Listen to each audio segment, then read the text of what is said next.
এই যে মাইলস্টোন কলেজের দুর্ঘটনা ঘটার পর থেকে সামাজিক যোগাযোগ মাধ্যমে কিন্তু বিভিন্ন প্রোপাগান্ডা হচ্ছে।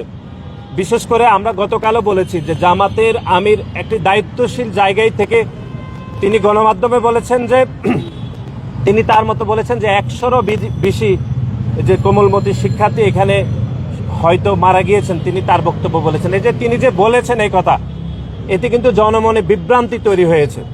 কিন্তু আমরা আমাদের সেনাবাহিনী, আমাদের সশস্ত্র বাহিনীর উপর আমরা চরম আস্থা রাখতে চাই এবং ওনারা যে সংখ্যা বলেছেন সেই সংখ্যার উপরে আমাদের পূর্ণ আস্থা রয়েছে। এবং যে বিভ্রান্তমূলক বক্তব্য দেওয়া হয়েছে সেই বক্তব্যের কারণে কিন্তু মাইলস্টোন কলেজের সামনে এবং সচিবালয়ে কিন্তু দুইটি মব তৈরি হয়েছে। সেখানে বলার চেষ্টা করা হয়েছে যে লাশের সংখ্যা নিয়ে লুকোচুরি করা হয়েছে। এটি কোনোভাবে কাম্য নয়, কারণ এখানে যতজন শিক্ষার্থী শহীদ হয়েছেন তাদের প্রত্যেকের কিন্তু হিসাব নেওয়া খুবই সহজ। সুতরাং লাশের সংখ্যা কোনোভাবে লুকানোর কোনো অবকাশ নেই, কোনো সুযোগ নেই।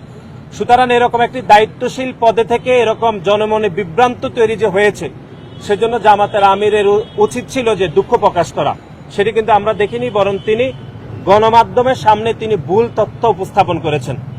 আমরা আবারও বলছি, আমাদের সেনাবাহিনীর উপর আমাদের পূর্ণ আস্থা রয়েছে এবং আমাদের সশস্ত্র বাহিনী, অন্য যে বাহিনীগুলো রয়েছে তাদের উপর আমাদের আস্থা অপরিসীম। আমরা শহীদদের সংখ্যা নিয়ে আমাদের যেটি গণমাধ্যমে প্রকাশিত হয়েছে এটি আমরা পূর্ণ আস্থা রেখেছি এবং আমরা মনে করব যে সরকার যারা শহীদ হয়েছে তাদের প্রতি পরিবারকে তারা রাষ্ট্রীয়ভাবে ক্ষতিপূরণ দেওয়া উচিত বলে আমরা মনে করি। এবং যতদিন পর্যন্ত এই যে কোমলমতি শিক্ষার্থীরা সহ এখানে শিক্ষক যারা আহত হয়েছেন তাদের 100% চিকিৎসা নিশ্চিত করার জন্য সরকারের কাছে আমরা বাংলাদেশ জাতীয়তাবাদী ছাত্র দলের পক্ষ থেকে আমরা জোর দাবি জানাচ্ছি। ভারপ্রাপ্ত চেয়ারম্যান জনাব তারেক রহমানের পক্ষ থেকে, আমাদের বাংলাদেশ জাতীয়তাবাদী ছাত্র দলের পক্ষ থেকে আমরা যারা এখানে চিকিৎসা নিচ্ছেন তাদেরকে আমরা সামান্য আমাদের সাধ্যমতে আমরা চিকিৎসা সামগ্রী আমরা প্রদান করছি।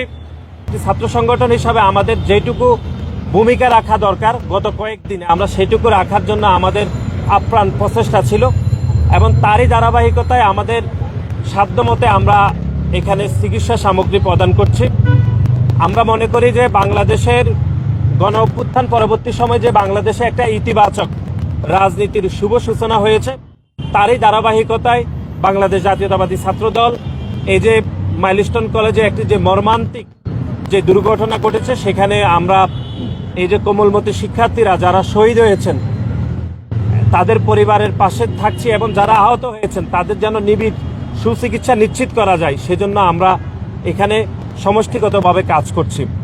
এবং আজকের এই চিকিৎসা সামগ্রী হয়তো এটি যারা এখানে চিকিৎসা নিচ্ছেন তাদের জন্য হয়তো এটি পর্যাপ্ত না, কিন্তু তারপরও ছাত্র সংগঠন হিসাবে আমাদের যেটুকু সামর্থ্য রয়েছে সেই সামর্থ্য দিয়ে আমরা ওনাদের পাশে থাকার চেষ্টা করছি এবং আমরা সরকারের নিকট আমরা বিনীত অনুরোধ করব যেন ওনাদের সুচিকিৎসা নিশ্চিত হয়। সেজন্য সরকার যাবতীয় প্রতিটি পদক্ষেপ গ্রহণ করবে বলে আমরা বিশ্বাস করি।